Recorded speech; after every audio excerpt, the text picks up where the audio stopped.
Clavicle is a large, doubly-curved long bone that connects the arm to the trunk of the body. It can be divided into three parts: medial end, lateral end, and shaft. The medial end is quadrangular and articulates with the clavicular notch of the manubrium of sternum to form the sternoclavicular joint. The articular surface extends to the inferior aspect for attachment with the first costal cartilage. It gives attachment to the fibrous capsule of the joint all around, articular disc supra-posteriorly, and interclavicular ligament superiorly. The lateral end is flat from above downward. It bears a facet for attachment to the acromion process of the scapula, forming the acromioclavicular joint. The area surrounding the joint gives an attachment to the joint capsule. The shaft is divided into the medial 2/3 and lateral 1/3. The medial part is thicker than the lateral.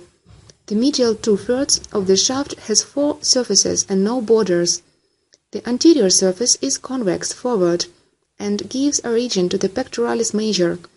The posterior surface is smooth and gives origin to the sternohyoid muscle at its medial end.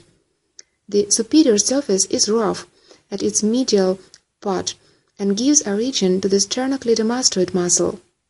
The inferior surface has an oval impression at its medial end for the costoclavicular ligament. At the lateral side of inferior surface there is a subclavian groove for insertion of the subclavius muscle.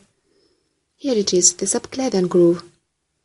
The lateral third of the shaft has 2 borders and 2 surfaces. The anterior border is concave forward and gives origin to the deltoid muscle. The posterior border is convex backward and gives attachment to the trapezius muscle. The superior surface is subcutaneous. The inferior surface has a ridge called the trapezoid line, here it is, and a tubercle, the conoid tubercle. Here it is, for attachment with the trapezoid and conoid ligaments, parts of the coracoclavicular ligament. Coracoclavicular ligament serves to connect the clavicle with the coracoid process of the scapula.